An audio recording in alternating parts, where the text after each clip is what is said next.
down by the schoolyard.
Good morning, everyone. Well, we always have a lot to deal with here in New York City, and last night we had a challenge. Our emergency management team was active from the beginning. Once we saw there was an issue with Con Ed that later became an issue with the subways. We are right now working with the state, working with Con Ed, working with the MTA to determine exactly what happened. It is not clear yet. A full investigation is going on. Our teams have all been working together since the time of this incident last night, and we've been coordinating closely with the MTA leadership, with the governor and her team. I spoke to the governor in detail this morning about the situation. Look, the good news is that we had a temporary situation, but we need to know more about it. We need to understand how this could happen and how to make sure it does not happen again. There were not, thankfully, extensive home outages, but at the same time, a lot of subway riders were really inconvenienced and put into a really tough situation. And thank God everyone came out okay. There were no injuries. I want to really thank the men and women of the NYPD and the FDNY who went to rescue those subway riders, did an extraordinary job. We should never take this for granted. Wherever you are in New York City in a time of trouble, the very best professionals, the very best first responders there to help. So they made sure that everyone got out safely. But again, we've got to figure out why this happened and make sure it does not happen again. We're working closely with the MTA. As I think everyone knows, the subways are back up and running. There are certainly still delays. But thank God the situation was contained and subway service is coming back fully now. Now, on another front, far away, but a place that we feel close to here in New York City, a horrible hurricane hitting New Orleans, hitting Louisiana. And the federal government asked New York City to help to address the impact of Hurricane Ida. So we have sent an urban search and rescue team, New York Task Force 1, to Baton Rouge to help the people of Louisiana who are going through so much right now. It's almost unbelievable how many crises they have had to deal with one after another. Katrina to COVID and now this. We've deployed 83 members of the FDNY and NYPD.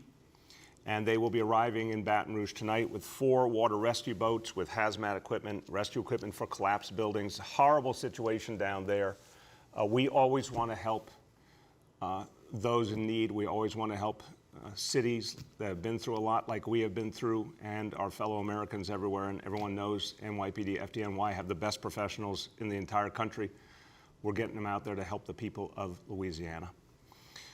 Okay, now let's go to this weekend before all of these challenges, and I want to accent the positive here because a lot of good was going on this weekend in New York City, and it was really striking. First of all, no matter what's thrown at us, New York City keeps coming back, and we had great evidence of that on Saturday night. The Apollo open, full, with people thrilled to be there, celebrating the incredible history of the Apollo Theater, celebrating the comeback in New York City. Extraordinary musicians. Just about every genre represented. It was beautiful. There was jazz, there was R&B, there was Latin, you name it. Amazing concert and a joyful moment. You could feel the relief. Fully vaccinated crowd enjoying this moment together in safety, the freedom that comes with being fully vaccinated, but also a New York City icon, the Apollo, back in action, a message to New Yorkers and to people all over the country, all over the world that New York City is back. So that was really amazing. And also in Harlem on Saturday, a great moment, part of our Weekend of Faith, in which houses of worship all over New York City participated in vaccination drives, focused in particular on kids going back to school. Tremendously successful weekend. People of all faiths working together. I joined with an amazing group of people from First Corinthian Baptist Church in Harlem. They put together a huge community fair, outdoors, giving people healthcare information, making sure people are vaccinated. A lot of other great work going on there. Really, really wonderful to see the faith community doing so much to help make sure that people are vaccinated. A few days ago, we had Cardinal Dolan and Pastor A.R. Bernard on this program, and they talked about the vaccine from their perspective. And they said it was an important message. They wanted all of their parishioners to hear that the vaccine is a gift from God. Everyone wonders, how do we get through a crisis like this? Look at this vaccine that was created in record time, that has had so much of a positive impact, that has saved so many lives. Our faith community is doing an amazing job spreading the word and helping to get people vaccinated, and that's really, really helping. Now, we can see the impact of vaccination in the city. We can see how different the reality is in New York City because so many people are vaccinated compared to, unfortunately, other places where there's a much lower number of people vaccinated. We can see the impact it's having on recovery. But we also know that the pandemic is still with us, and we have to put everything we've got into putting the COVID era behind us, but it's going to take more people getting vaccinated, more work. And so in the meantime, a number of wonderful community organizations are making decisions how to handle the big events that they would have put on this year. And many great organizations that we honor and love in this city have made the decision to postpone one more time till next year their events. We're going to talk about that today. The J'ouvert celebration happens the early morning hours going into Labor Day every year, an amazing, powerful celebration of heritage, one that is so important to so many New Yorkers, but that this year cannot happen the way it did pre-pandemic, has been postponed again until 2022. But the J'ouvert celebration will be back in 2022, full strength, like so many other things in this city. Never easy to decide that such a cherished event needs to be postponed again. It's never easy. But I want to thank all the community leaders and the elected officials, the clergy, everyone who came together and decided this was the right thing to do, to focus on the health and safety of the community, to make sure one more time when we take that extra step to get through COVID together, and then get ready for better times ahead. I want you to hear from someone who has kept the J'ouvert tradition alive so powerfully, so effectively, has made such an impact for this city. And she's going to tell you why this decision was made, but also give you a flavor of what this means to people, that J'ouvert be preserved, how important it is it comes back strong next year. My pleasure to introduce the president of J'ouvert City International, Yvette Rennie. Good morning, Mr. Mayor, and thank you very much. And we also send condolences to all our culture lovers who we lost this year. To their families, we are saddened for what happened. I would like to take this opportunity to thank many people to having us where we are today, especially you, Mr. Mayor. You have worked tirelessly with us to make sure that we are in a safe place, to make sure that the narrative of J'ouvert is in a positive light. I would like to thank your staff. They were stellar champion, especially one of your past staff, Mr. Harold Miller. He worked with us for years to make sure we did everything right. Mr. Eric Cumberbatch, and also all those, the Lay Your Guns Down, GMAC, and all these people who have been there with us. I also take this opportunity to thank the borough president here, Eric Adams, for holding us together, to keeping meetings weekly at his office and bringing us all, and Pastor Montrose, and all the clergies who have been there praying with us and working with us. Also the elected officials, Matthew Eugene, Congresswoman Yvette Clarke, right? The Congresswoman Combo, Farad, and Samuel. They have worked very closely with us. As keepers of this beautiful culture, we were hoping to host our event this year, but the cons had overweighed the pros. And we look at the bigger picture of the health, of the safety of our people, and we also follow the CDC and your guidelines, and we have chosen to cancel again this year. Despite all these limitations that we have been going through, we have put several things in place. We had workshops that will help our young people how to succeed in life. We also honored all our essential workers, nurses, doctors, CNAs, the MTA workers, and all those who have been on the forefront to make Labor Day safe, to make Juve safe, to make our city safe. And one of the last things that we have decided to do was to create a tour guide where we are teaching our young people how to be tour guides throughout the cultural season, because that is so needed.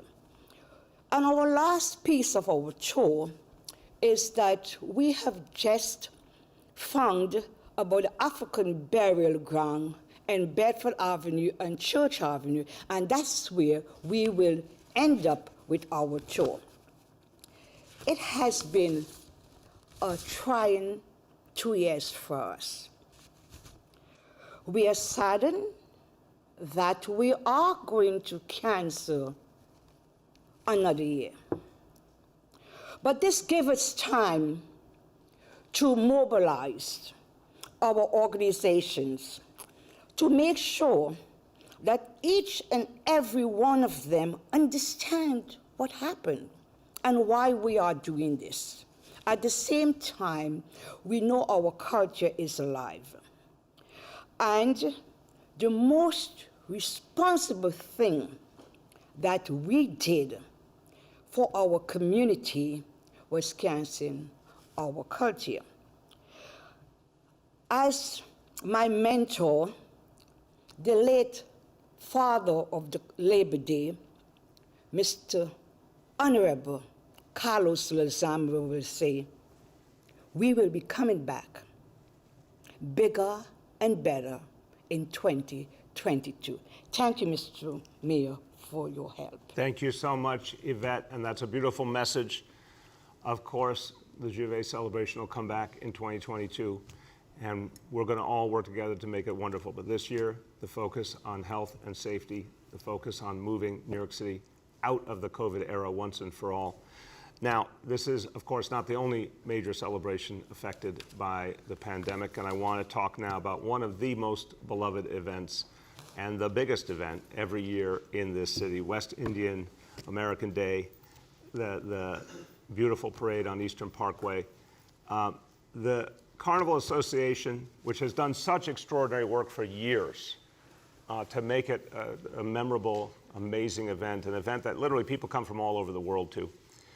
They have made the decision, again, that this is not the year for a big event, so they've come up with a new approach.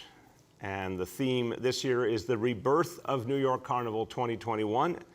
And what has been created is a 3-day festival of virtual and smaller in-person events beginning this Thursday. It is a smart approach. It is a healthy approach. I really want to thank everyone involved, again, with the close cooperation of elected officials, clergy, community leaders. This is never easy for people to postpone a cherished tradition, but it's the right thing to do. And a great alternative has been put together that will link us from this year to next year when we can bring everything back. I want you to hear more about this decision from someone who's done such important work, both to celebrate culture and to keep people safe. From the West Indian American Day Carnival Association, my pleasure to introduce Michelle Gibbs. Thank you, Mayor. Appreciate it. Good morning, everyone. My name is Michelle Gibbs. I am the chair of the West Indian American Day Carnival Association. At this moment, I'd like to acknowledge our board of directors, members, and our volunteers. As you know, this year we are celebrating the rebirth of Carnival, New York Carnival. I know we're all disheartened by this, but unfortunately, our parade on Eastern Parkway is canceled. But that doesn't say that Carnival is not going to continue. In our spirit, we are going to host several events behind the Brooklyn Museum starting this Thursday, live and direct. This Thursday through this Monday behind the Brooklyn Museum. I just want to say thank you to all the elected officials for your support throughout this whole entire year, helping us to put these plans in place, and also to you, Mayor. We appreciate your effort and your consultant in providing us the guidance to making sure that the city is safe. Again, thank you. Thank you. And Michelle, again, I know this wasn't easy. No, And I really want to emphasize that to everyone watching. These are amazing, beautiful events that take a whole year of planning. Yes, it does. Yeah. Just like what they say with the Macy's parade, they start the planning for the next one the next day, the same with way. Yes. the beautiful parade we see on Eastern Parkway every Labor Day. A lot to have to postpone, but the right thing to do. So Michelle, to you and your whole team and all your colleagues, thank you. You did the right thing. You did the smart thing and the safe thing for the Thank you people of so Brooklyn and all New York City. Yes, thank you so much. Thank you. Now I want you to hear from two of the elected officials who have played a key role in determining the right way to proceed, and both of them are leaders, strong leaders who focus on the well-being of the people and understood how important it was to get this right. First of all, a leader both in Albany and New York City, and the Democratic leader of the borough of Brooklyn, and also she celebrated her wedding reception last night, or yesterday afternoon, which was beautiful at the fabulous River Cafe. My pleasure to introduce Assemblymember Rodneyse Bichotte-Hermelin.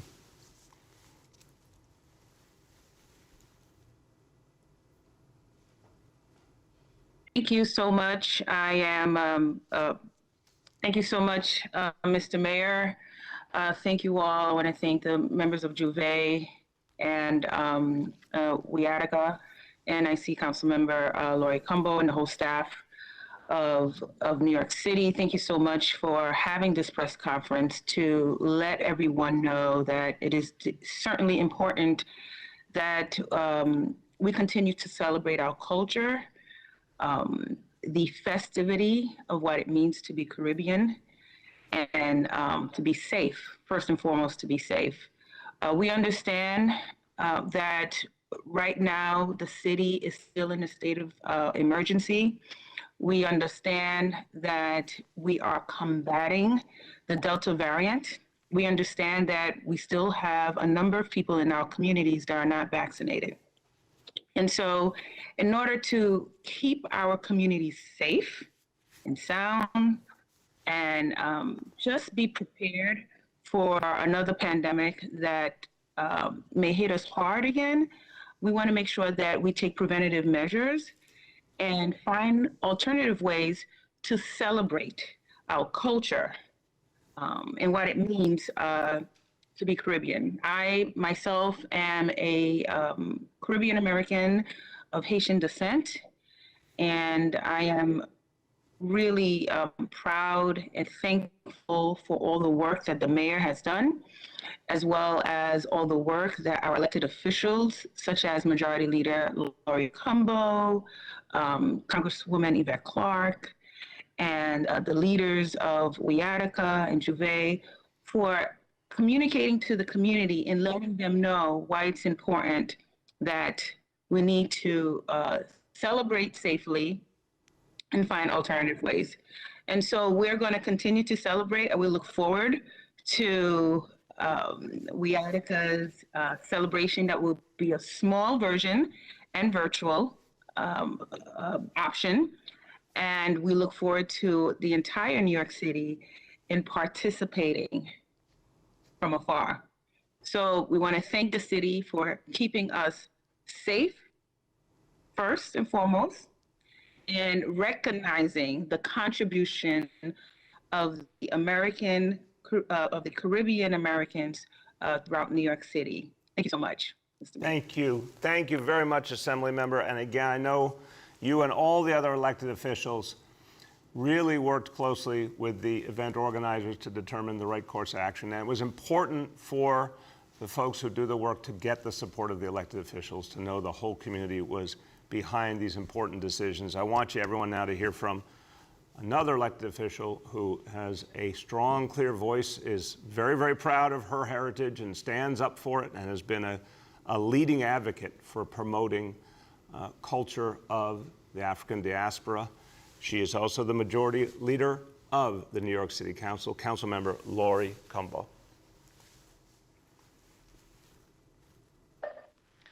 Good morning. I am so happy to be here once again with you, Mayor de Blasio, and I want to celebrate again our very strong and powerful leader, Rodneyce Bichat.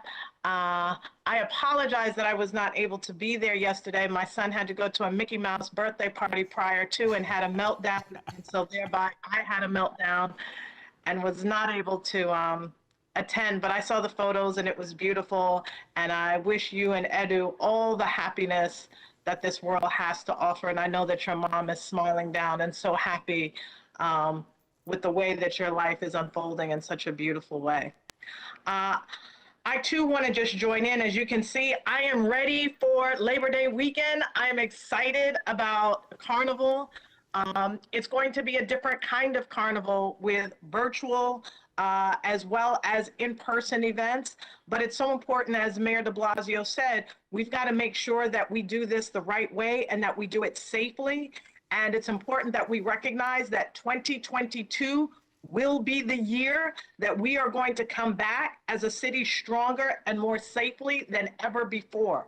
So I just want to urge, because I know the type of people that are watching this program right now are more so going to be the parents, the grandparents, the adults. We don't quite have all of the swag that maybe some of our younger people may want to, that tune in, that we would want to tune in every morning. So we're really appealing to you because there's a year of preparation that takes place for both Juve as well as the West Indian American Day Carnival Association. And that year of preparation to have a safe and beautiful and amazing experience has not happened. So we are strongly encouraging people not to try to have their own mini carnivals or their own mini events or try to reproduce Carnival or Juve in your own way. It's important that you recognize that the best way to celebrate this year is to celebrate with your family and your friends, small gatherings. You know, festivals like this usually bring in people from all over the world. And we recognize that people from all over the world will be coming, but not everybody's vaccinated. Not everybody has taken the proper precautions. And we want to protect our elders and as well as our young people who are going to be going back to school very soon. It's critical that we do this as safely as possible. So staying home this year, keeping it local, not trying to recreate Juve on your block or in your community, not trying to recreate the Labor Day parade. We have to make sure that we do this safely and together. And for all of you out there, if you are interested in celebrating online, dress up, put your attire on, celebrate big, turn the music on, have a good time, just like I'm doing in my house right now. I'm excited, I'm ready, but visit their website at www.wiadcacarnival.org. So please make sure you visit wiadcacarnival.org. So I thank you all so much. It's always a pleasure to be on your show, Mayor de Blasio. And in 4 months, we need to take this on the road. I told you that before. So I love it. Unless you've got something lined up, we need to get this done. I like what you're saying, Lori. And Lori, I really think your message is perfect today and your message is powerful and I appreciate it. But I wanted you to start with, oh, hello there. I just threw on something for this, for this moment. I love your outfit. And you're right, people can celebrate, but also keep it safe. if we keep it safe this year, we can have a big, beautiful celebration next year. So thank you for your That's right. powerful, positive message. Councilmember Lori Gumbo, thank you. All right, everyone. So it's all about safety. It is about making sure we fight COVID. That's what gets us to a recovery. And safety equals recovery, recovery equals safety. I've said that many, many times, and obviously when we talk about public safety, constant work that has to be done to protect the people of the city. We do it every year, but it's been particularly important now because it's also how we bring the city back. So early, before the summer began, we announced the Safe Summer NYC plan. And we said it was about the community, it was about cops, it was about courts. And we had to make key moves in each of those areas, key investments, key actions to turn the tide this summer. We still have more to do, obviously, and we never for a moment will think that even a single crime is acceptable. But we do see some real progress. The gun arrests by the NYPD have been outstanding. Higher levels of cooperation with communities, extraordinary work that's being done at the community level by violence interrupters. We see shootings trending down. Some real good work is happening, and the facts are proving that these efforts are having a big impact. We got a lot more to do. We know on the community level, when you invest in violence interrupters, when you invest in bringing police and community together, when you invest in summer youth employment, these things make a big difference. We know that the NYPD has made a huge impact with precision policing, moving officers where they're needed most, with the gang takedowns, which you've seen a number of lately that are taking violent people off the streets and changing the reality in communities. We're really happy about what's happening at the community level and what's happening with the NYPD. These are two pieces of strategy that are working in so many ways. There's more to do, but those two pieces are working. But what about the courts? Here's the area where we still have a problem. I've spoken about this a number of times. Commissioner Shea has spoken about this a number of times, and we've got to put this in perspective. Here's the NYPD making a record number of gun arrests. That's incredibly important.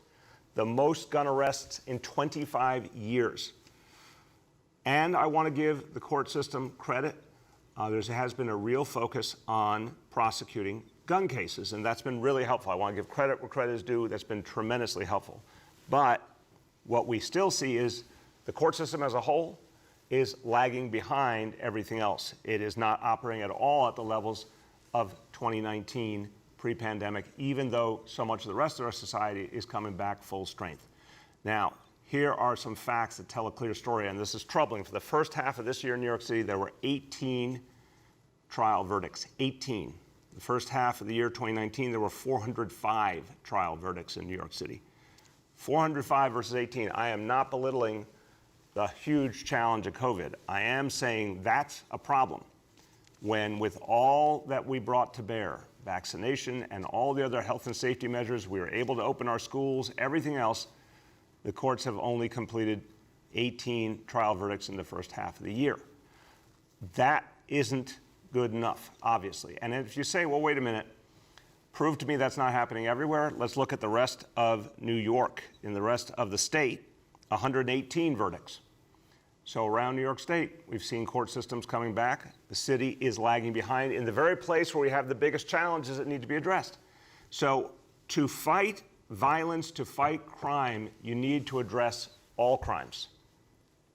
This is something that has been established for years and years. Ask the experts at NYPD.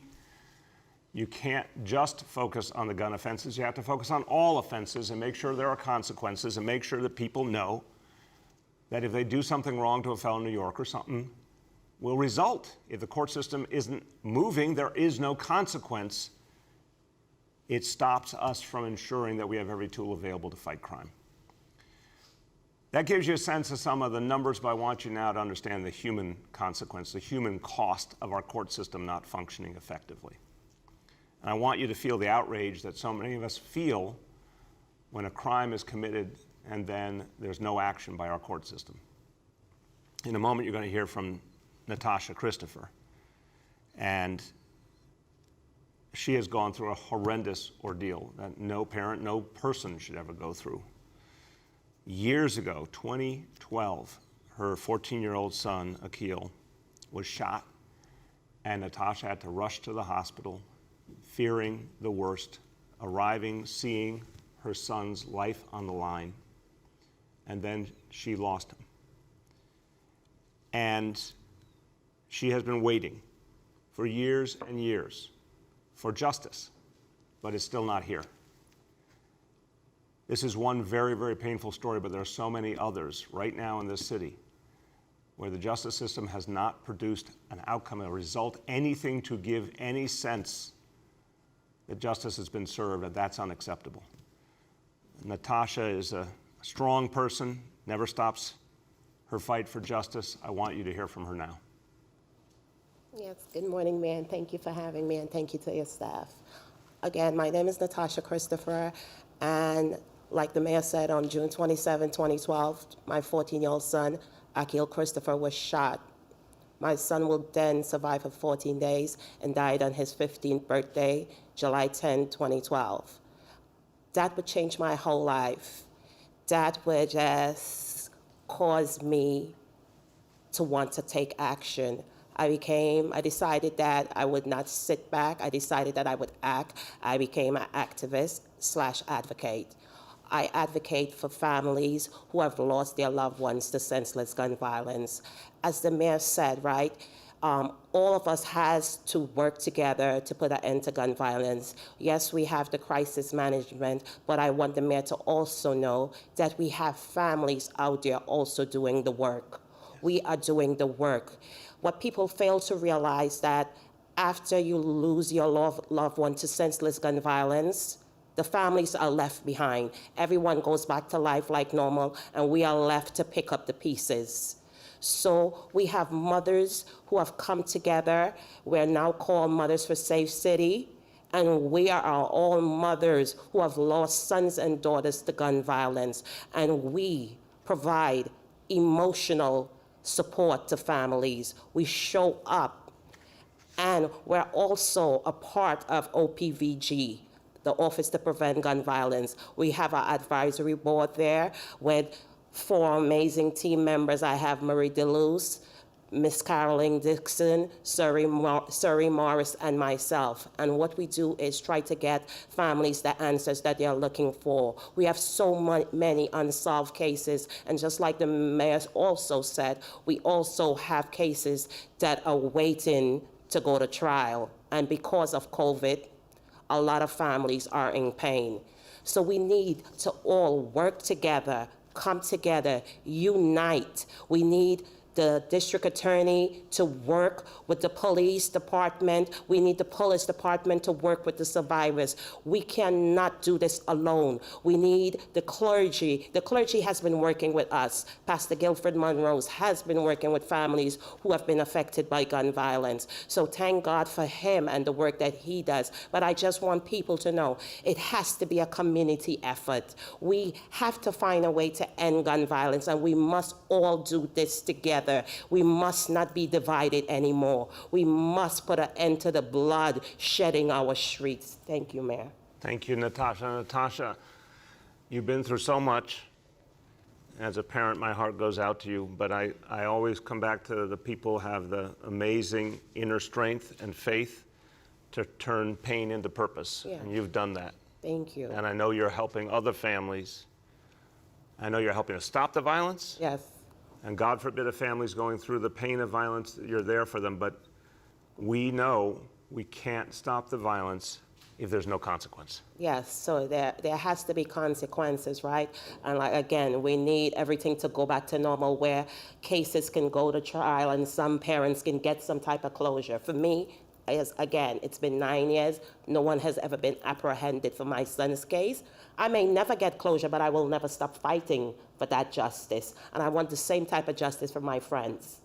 All my friends, all the mothers in my support group who have case open, who have case that are supposed to be on trial, they need to get some type of closure. So we need everybody, again, working together. And again, I need people to know, don't think that families, and we are getting up. Mothers are getting up and putting their boots on the ground and doing the work. We are survivors, and we are out there helping other survivors, just trying to find some type of way to continue living. I really, really admire you. Thank you so much. I feel what you've been through, but I admire how you've turned into so much good for other people. God bless you for that. God bless you too. Thank you. Everyone, you've heard an incredibly powerful testimony of what it's going to take to protect people, to stop the violence, to bring back a healthy society in every way. I want you to hear now from elected official who represents part of the Bronx, in fact, part of the Bronx that's been hit so hard by gun violence. And he understands that we have to show that anyone who does violence against their fellow Bronxite will have consequences, and we need a functioning court system to do that. He is a new member of the City Council, but he's already making a big impact. My pleasure to introduce Councilmember Oswald Feliz. Thank you so much, Mr. Mayor, and good morning, everyone. I'm Councilmember Oswald Feliz. I am the proud representative of the 15th Council District in the Bronx, and I want to thank you, Mr. Mayor, for this very important initiative. An initiative to push to reopen our courts. And the reasons are simple. We need to open our courts because that is how we're going to promote public safety. That's how we're going to promote accountability and justice for everyone in our city. Gun violence and violence in general has been affecting every single corner of our entire nation. We've heard about the many shootings in our city. And as our mayor mentioned, we've also heard about the many arrests that have been made. Gun arrests are up. But what happens after an individual is arrested due to violence, such as gun violence? In many cases, the cases are getting stuck in our courts. An individual is arrested due to actions such as gun violence, and the cases are getting stuck in our courts. And while the cases are stuck in our courts, in many cases, some individuals are held in custody, but in other cases, some of the individuals are released on bail. And we can only deter the carrying and use of unlawful firearms. We can only deter violence when we send an unequivocal, clear message, which is that if you engage in violence, you will be held accountable. But again, right now we're unable, just imagine us being unable to hold someone fully accountable because the individuals are getting arrested, but the cases are getting stuck in our courts. That has to change. We have to reopen our courts now. The time to reopen our courts is now, not tomorrow, not next year, not maybe next summer. The time to reopen our courts is now. That's how we're going to promote justice for everyone. That's how we're going to promote accountability. That's how we're going to deter violence. And that's how we're going to promote public safety. So I want to thank you, Mr. Mayor, for this very important initiative. Proud to join you in it. And hopefully we could reopen our courts sooner rather than later so that we can continue to promote public safety with every possible tool that we have. So thank you so much. Thank you, Councilmember, and that's exactly right. Every possible tool, and not someday, now. We need to move now and make a difference in people's lives. I really want to thank you for speaking out. And I know you're doing so much work for the people of your community to help people stay safe. Thank you for that. And again, yeah, thank you. Thank you, my friend. Safety, we're talking about safety in every way. We're talking about safety from gun violence. We're talking about safety from COVID. And what is remarkable is the way New Yorkers stand up for each other and do the right thing time and time again. We always hear the stories when someone's done something bad, but let's talk about the people who have done something good, the many, many New Yorkers who have gone out there and gotten vaccinated. These numbers are staggering. Here is the latest in terms of vaccination levels in New York City. The doses from day one, 10,657,351 doses from day one. And just to give you some of the other facts, because they're so striking, 5.4 million New Yorkers who've received at least one dose. That's 65% of total population. 5.1 million adults, almost 77% now of all New York City adults have received at least one dose. That's a beautiful figure. Young people, the 12 to 17-year-olds, the newest group that could be vaccinated, over 318,000, 61% plus of that group of young people now having gotten at least one dose. New Yorkers are voting with their feet. New Yorkers are making the decision to stay safe and keep each other safe. And this amazing figure, over 10.6 million doses Again, thank you to all the vaccinators, to Test and Trace, to all the good people out there. I saw you this weekend. I saw you on Friday in Staten Island. I saw you Saturday in Harlem. You guys are doing amazing, amazing work. Second indicator, daily number of people admitted to New York City hospitals for suspected COVID-19. Today's report, 108 patients with a 32.79% confirmed positivity level. Hospitalization rate, 1.34 per 100,000. And number 3, new reported cases on a 7-day average. Today's report, 1,585 cases. I'm going to say a few words in Spanish, and I want to go back to public safety and the importance of getting our courts fully open. Nuestro trabajo comunitario está funcionando. Nuestros policías están controlando los tiroteos. Pero ¿dónde está la justicia para las personas que han perdido a sus seres queridos por la violencia armada? Y la justicia para Natasha Christopher, quien perdió a su hijo aquel. La persona que mató a aquel debe rendir cuentas. Natasha merece justicia. Necesitamos que el sistema judicial haga su trabajo.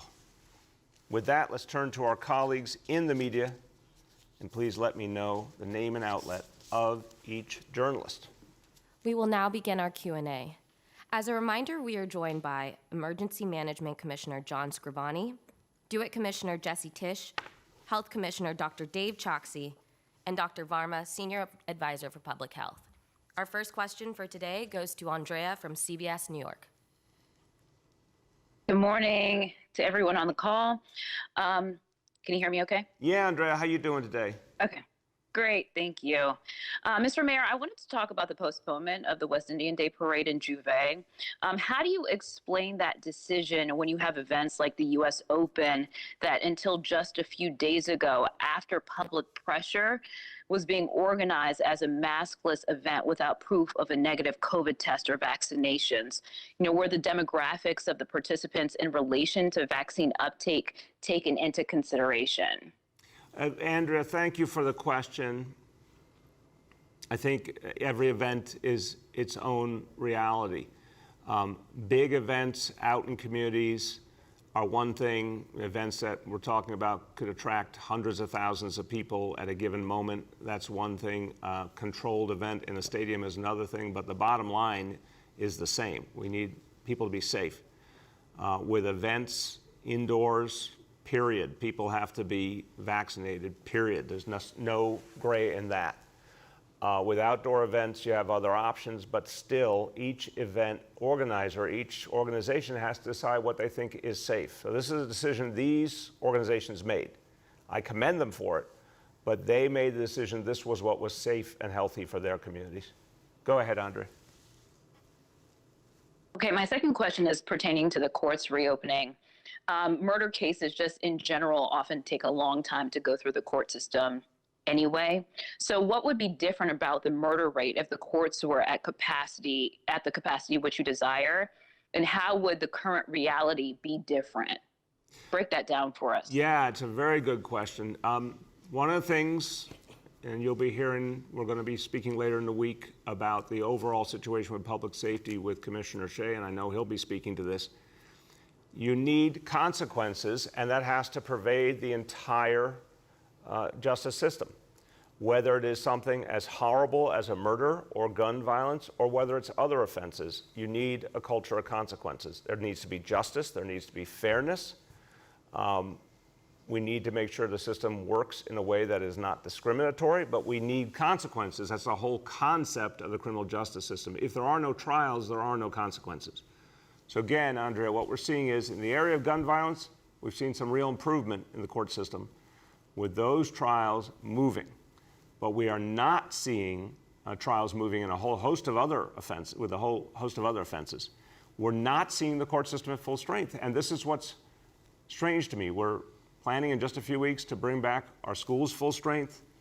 We have a lot of businesses back at full strength. In the areas that we have our new mandates for, indoor dining, entertainment, they're back full strength. Why is the court system the outlier? And it can't go on like this.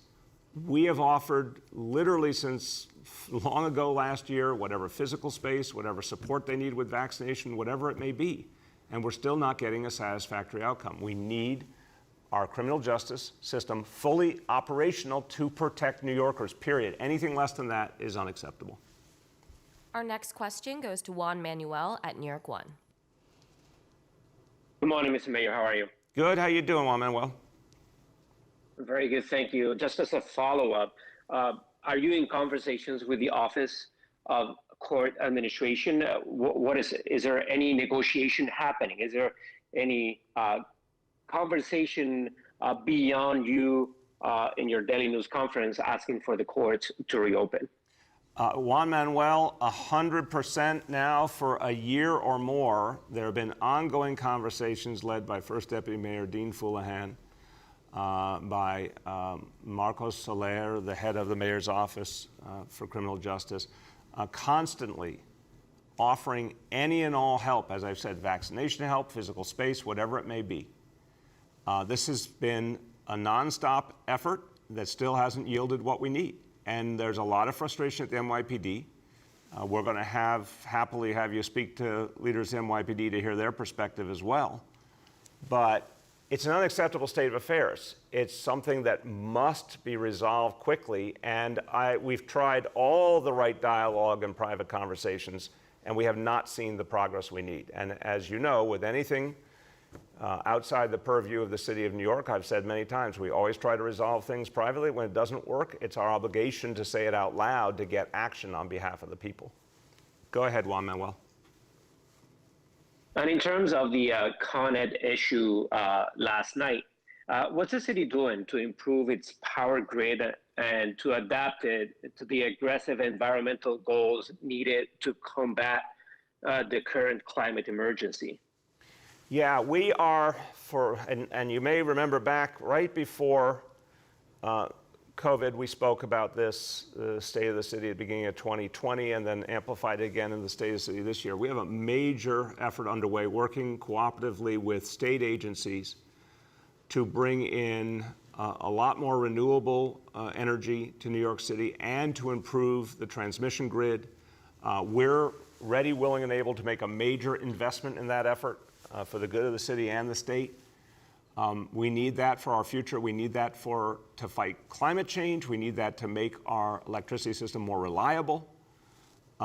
This is a big, big part of the mission going forward. If we're going to protect people, the biggest challenge of all is climate change.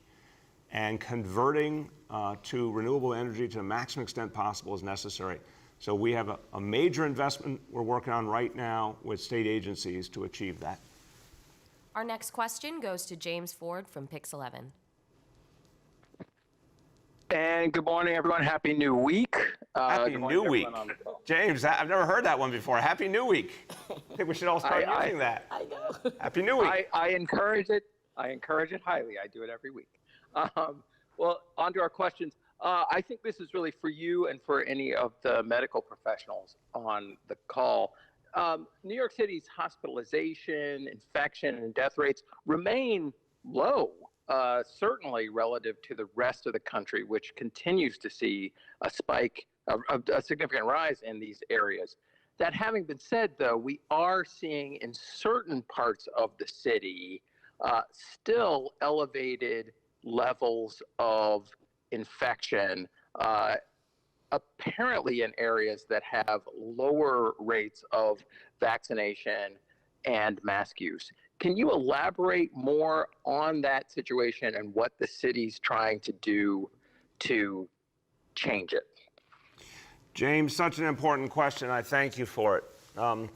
From day one, we've been fighting the disparities that have come up from COVID. They've always been there in a lot of ways. COVID made it so vivid, and there were new disparities in the context of COVID we had to fight. And it's painful that the history bears down on us so intensely, and that it's been hard to get people, in many cases, to feel comfortable with the thing that would help them the most, which is vaccination. So what we determined to do was to bring the vaccination effort to the grassroots, and we've seen a big impact. getting houses of worship involved, as we did with the Weekend of Faith, getting community organizations involved. I'll turn to Dr. Choksi in a moment, because this is a matter he is passionate on, and he has been one of the leaders in making sure this effort was taken to the people. But just look at what's happened with the Test and Trace Corps, hired largely from the communities most affected by COVID. All of these pieces have led to big changes on the ground. One of the statistics I gave you last week was we saw 2 weeks in a row in the beginning of August where we had over 100,000 new vaccinations each week. We hadn't seen that since the beginning of June. And 60% of those vaccinations were for people of African descent and Latinos. And that was a crucial sign that all of these new approaches, the grassroots and the incentives and the mandates, are having an impact. I think you're going to see a lot more of that. I think you're going to see a lot more impact in the communities that need vaccination the most. Dr. Choksi. Thank you so much, sir. I want to start by thanking you for your leadership and commitment to equity as a core pillar of our vaccination effort. I think it was highlighted in events like those from the Weekend of Faith, as well as everything that we did around City Hall in your borough in Staten Island last week. And James, you're exactly right. When we look at the data, in almost all cases, the parts of New York City that continue to have the greatest burden of COVID-19 disease are the places where we see lower vaccination rates. But we obviously have a solution. We have an approach that can work for that. The key principle, as the mayor said, is to meet people where they are. That involves a lot of what the city is doing in terms of bringing vaccine to the places where people are already frequenting, whether it's at events or are bringing the vaccine into people's homes. Our in-home vaccination program continues to operate strongly, as well as partnering with community-based organizations, the trusted messengers who have been living in and serving the very neighborhoods that we need to reach for decades, and the city empowering those places by giving them funding, by making sure that they have access to the vaccine, giving them the science-based information that we need to combat misinformation. And so those are all of the strategies that we're bringing to bear. And we have to continue to think about this as an all hands on deck moment in the places where vaccination rates are lagging, because we can prevent further suffering and save more lives. Thank you. Thank you very much. James, go ahead. Thank you both. So back to trials and court activity. Recently, a coalition of public sector attorneys, including Legal Aid, Brooklyn Defenders, and others, has said the courts need to more strongly support COVID protocols that it says aren't taking place, including masking, air filtering, vaccinations by court personnel, and ensuring that attorneys and clients aren't put into unventilated interview rooms together. Can you respond to those specific requests that these attorneys who are in court every day have made? Yeah, sure. I don't run the court system. Obviously, it's a state function, but I can't speak to the decisions that the leadership has made, but I can speak to the broader point. So let's think about it, James. What is our mission here? Our mission is to keep New Yorkers safe and to address any crime that happens and stop crime from happening and from afflicting our communities. That's not optional. That's not something that can wait forever. Just like we said with our schools, we had to educate our children. We opened our schools last year. We said no matter what, we had to make education available for the kids ready then. This year, we said we had to be open full strength. Then it's up to us to go and do all the things we have to do to make that happen.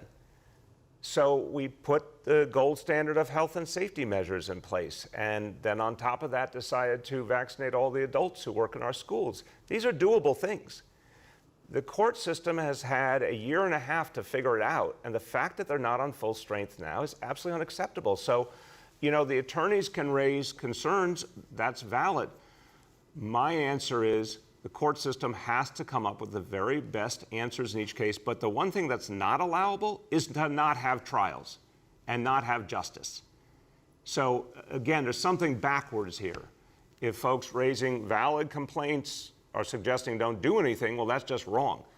Raise the complaints, address them the same way we did with our schools and so many other areas, and keep moving forward. But we can't have a safe city without a fully functioning court system, period. Our next question goes to Juliet from 1010 Wins. Hey, good morning, Mr. Mayor and everyone on the call. So I did want to follow up on the court question. When you spoke with Governor Hochul, did you bring up the bail reform issue and asking her to do something about it? And why do you think nothing is being done about it, period? Juliet, let me emphasize, I want to speak to your question for sure, but I want to make very clear, the court system not functioning is having a bigger impact than almost any other factor right now. And this is what the NYPD is telling us, that the absence of those consequences for a whole variety of crimes is undermining public safety. I want to go over this number again. In the first half of 2021, so up to the end of June, 18 trial verdicts in a city of 8.8 million people. 18 trial verdicts. That's all that the court system produced in the first half of 2021. Compare that to the first half of 2019, 405 verdicts. This is not acceptable, period. It's not even close. So this has to be addressed. When the governor and I spoke, we spoke first and foremost, of course, about fighting COVID and fostering the recovery in New York City. We did talk about some of the potential upcoming actions in Albany, like the parole reform bill, which is very important and would do so much good for addressing public safety and justice in this city. That's where we have focused. But I want to tell you, actions on bail, that's going to take the whole legislature coming back and addressing it. But getting the court system up and running is something the Office of Court Administration could be doing right now. And we will help them in any way they need. We've said it 1,000 times. Go ahead, Juliet. Okay, thank you. Regarding the outage last night, it seemed everybody in the city saw their lights flicker. Do you know if this was related to the incident at the Con Ed plant in Long Island City? And also, what do you say to New Yorkers who self-evacuated from the subway trains last night?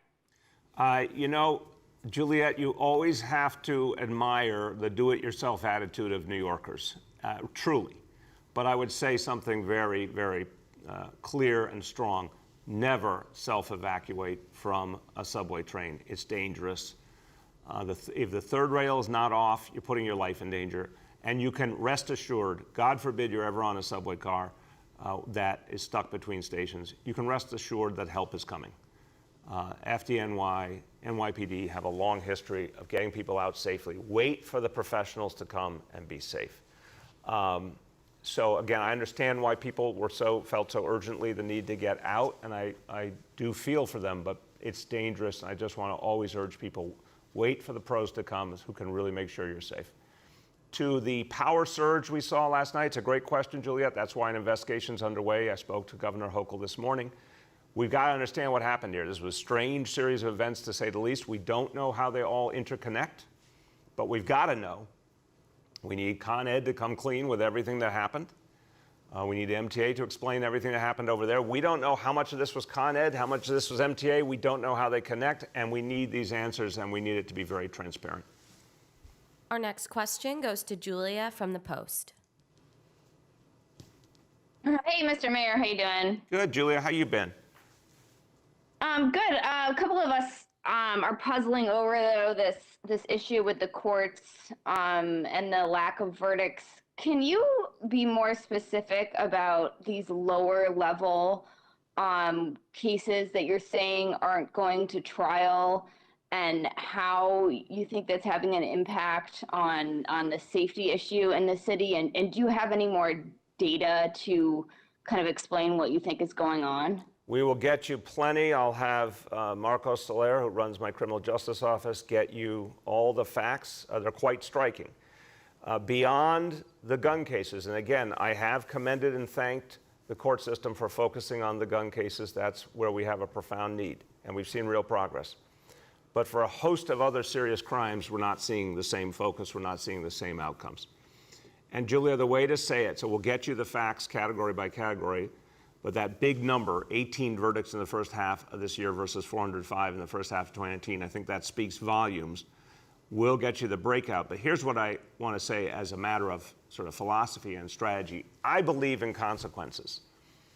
I'm a progressive, and I believe in justice, I believe in fairness, I believe in non-discrimination, but I also believe in consequences because we're human beings, and human beings respond to consequences. If someone has committed a crime against a fellow New Yorker and they never see a consequence, or they think it's so far away that it will have no impact on their life, it gives them license. That's unacceptable.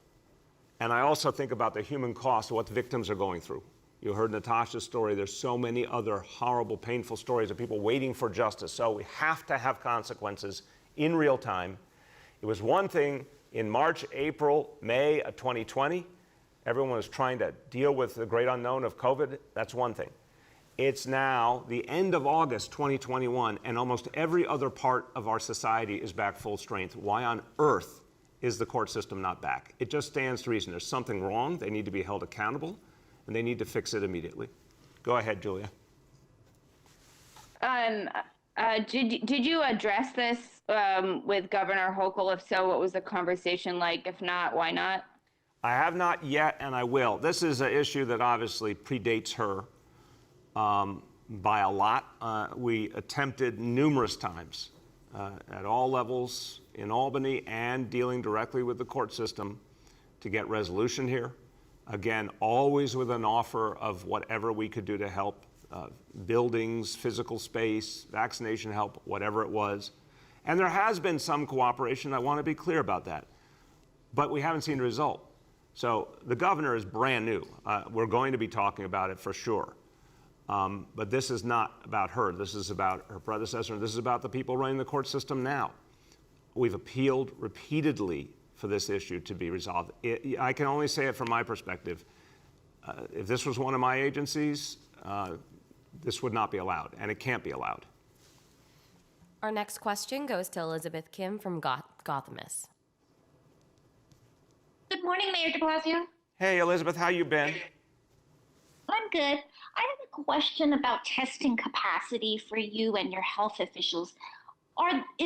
Is the city concerned that there might be a shortage with either PCR tests, but also those self-administered rapid tests that I think might seem like they might be the future in testing?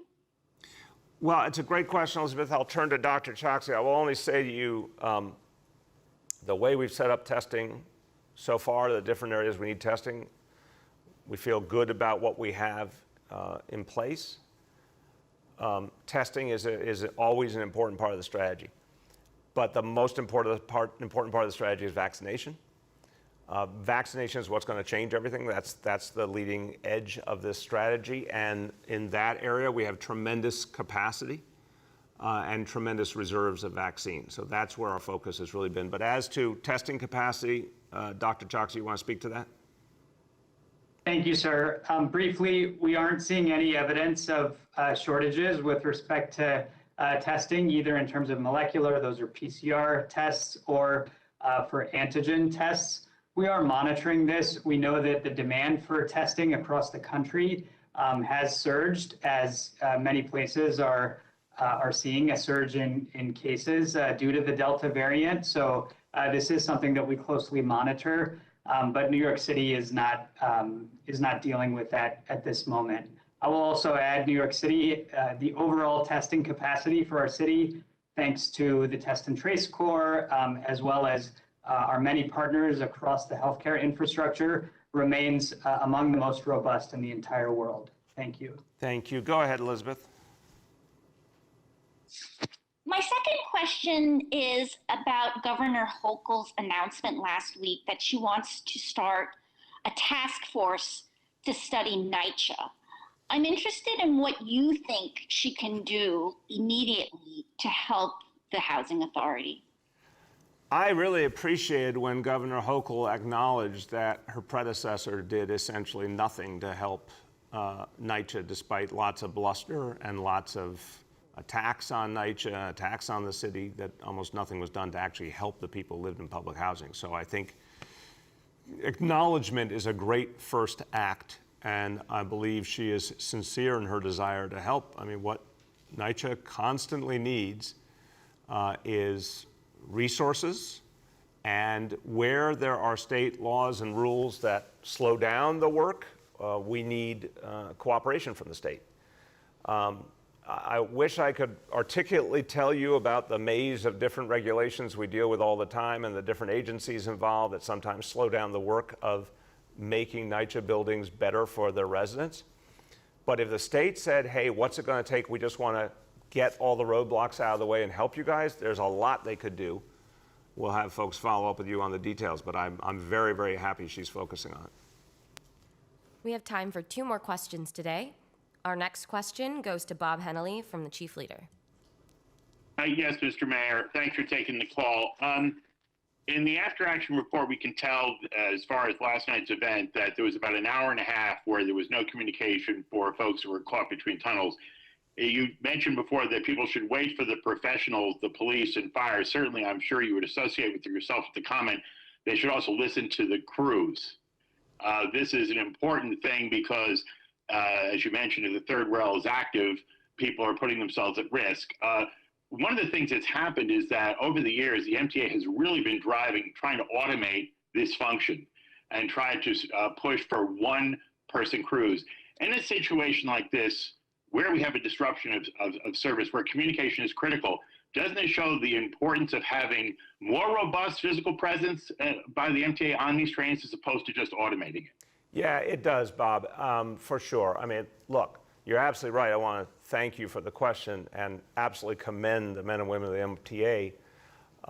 You know, I wanted to first say the folks who work for me, FDNY and NYPD, did really heroic, wonderful work, but I want to give credit as well to everyone who worked for the MTA last night who did the work to protect people. And you're absolutely right. The train crews are right there. Those are the first voices to listen to. New Yorkers need to listen to them. They're the experts. But I think you make a good point. It does speak to the fact that we got to think about safety first, and we got to think about the kind of personnel we need to keep people safe. Go ahead, Bob. Some subject matter experts about technology. Back when you were a council person, you were aware of this problem we've had with emergency communications. We're on the 20th anniversary of 9/11 World Trade Center. All through your political career, you were holding the Bloomberg administration responsible for expenditure.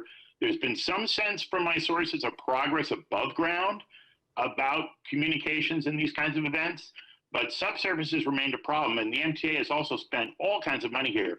Is it possible that your subject matter expert could conduct an independent investigation that looked at this issue of emergency communications in the event of these black swan events, which with global warming may be happening more frequently? Yeah, I think that's exactly what we need to do. You have your historical perspective right. There were some real problems in the past with communication systems, either just not working or different parts of our public safety apparatus not being able to communicate with each other. I think we have made a lot of progress, but I think there's definitely more to do. And you're right, these situations could get more complex going forward. So I'm going to have that analyzed by our team quickly and see if there's additional steps we need to take. And if there are, we're going to take them right away. Our last question for today goes to Steve Burns from WCBS 880. Hi, Mr. Mayor. How are you? Hey, Steve. How you doing today? I'm all right. Apologize for any background noise. I'm in downtown Brooklyn on a bike at the moment. My first time calling in to you in transit, so I apologize. That's how you're allowed. You're a busy man. So first, I wanted to go back to the court's question. I think I'm among the reporters still looking to find kind of a linear connection here between the lack of trials and public safety issues. I'm sure you're aware the court's OCA spokesman has called this opinion uninformed. He said when there are gun cases, there is bail being set in the vast majority of them. So are you able to explain in clearer terms what this kind of 1+1 connection is between a lack of trials and public safety? Absolutely. The reality, Steve, is the whole criminal justice system affects what happens on the ground. When someone thinks about committing a crime or commits a crime and then sees nothing happen, bluntly, it encourages more crime. And that's unacceptable. The fact is, if the court system, I'm always amazed when the people who speak on behalf of the court system say, it's okay we're not having trials. That's basically what they're saying. It's okay. So I'm like, well, why do you exist then? If it's okay you're not doing your job, then why do we need you? If I said to you, Steve, hey, you know what, I think NYPD should take a few days off, everyone go home, or FDNY go home, or schools go home, you'd say you're out of your mind. So how are the courts saying that they don't need to function, but it's okay? It's not okay. It's just not okay. I'm going to give you a couple other specifics, but I want to turn back to Natasha for a moment because she does this all day long, working with families, including families who are waiting for justice. I want you to hear the human consequence, what it means if courts are not functioning. Therefore, people who were wronged can't get justice. Natasha, please help people understand what that feels like. Again, right? I talk to mothers all the time who are just waiting to get some type of closure, who have cases and have to wait until we're in 2021 till 2022 to go to trial. Why so long? Someone murdered this woman's son, and now she has to wait for the courts to get their act together so she can get some type of justice. That is so unfair. People don't understand the painful effects of gun violence, the trauma that families are left to deal with. And all they are asking for is some type of closure. And I think they're owed that. And please go ahead and finish. No, it's a responsibility. It's the court's responsibility to do their jobs. And I just want the mothers in my group, my support group, who have lost their sons or daughters to gun violence to get the closures that they deserve. And Steve, again, I've said I appreciate the efforts the courts are making on gun violence. It took a while, but they did get there. We're a much better place. But there's a host of other crimes. If you've been attacked and doesn't involve a gun, if your house has been broken into, we'll give you the breakout by category. There's so many things where people have been attacked and violated, and yet nothing is happening. And what the NYPD will tell you, and again, we'll have Commissioner Shea here later in the week, and he will go over this in detail, that they see the impact on the ground of a lack of consequences. If folks who commit crimes think they're not going to see a courtroom for a long, long time, unfortunately encourages them to commit more crimes. This is really basic stuff. But I want to just go back to the central question. Where is the excuse for not doing this? If the court system wants to say, oh, there's COVID, well, guess what? There's COVID everywhere, but NYPD is functioning, FDNY is functioning, schools are functioning. We're doing what we're doing every day at City Hall. That's not an excuse. Just fix it. But if you literally have so much disrespect for your own criminal justice system that you don't think it matters if it functions, then maybe you shouldn't be working there, would be my answer. Go ahead, Steve. Appreciate that. On a separate topic, and where I'm actually en route to, is Grand Prospect Hall. As a native of Park Slope, I'm sure you're familiar with it. There's a kind of grassroots effort underway to try and save at least the facade, because it appears the inside has already been gutted after this sale a few months ago. A developer wants to turn it into apartments, apparently. So I wanted to see if you have any Grand Prospect Hall memories, and if there's anything on the city side that might be able to happen if there is any interest in keeping this building alive. Yeah, I'm glad you asked, Steve. This is kind of painful to me. If you're from Brooklyn, particularly my part of Brooklyn, you have Grand Prospect Hall memories, and of course the legendary ad about making all your dreams come true. Who could forget that? One of the great ads of all time. It's, that wonderful family that owned it, unfortunately, lost the patriarch of the family to COVID, and it's been downhill since then. I think it's a great question whether the facade could be saved. I certainly would love to see that happen. I'm going to see what the city can do to make that happen. I remember going there for so many community events, and it's a place people cherished.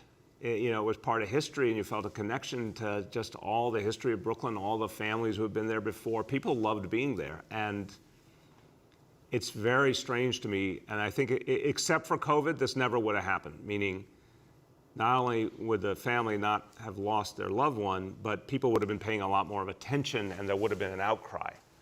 And I'm just shocked. I didn't know until very recently that so much had been lost there, so it's real sad. But if there's a way to save the facade and some of the history, we should certainly try and do that, and I'll be working on that right away. And listen, everybody, as we conclude today, again, what it comes down to, we see in communities all over this city, people standing up, doing the right thing, doing right by each other, protecting each other. You heard it today with the leaders of the Caribbean community, doing the right thing to protect members of their community, even at a time they'd love to be celebrating, but putting safety first. You've heard about Natasha's amazing work, protecting people, helping people go through the biggest challenges, but there for them. That's who New Yorkers are. And I keep coming back to the thing New Yorkers should be proud of is how many New Yorkers made the decision to go get vaccinated to protect each other. That's a beautiful act. Anyone who goes and gets vaccinated, you're helping everybody else, your family, your neighbors, everyone. So please, if you haven't done it yet, no better time than today. Go out and get vaccinated. Thank you.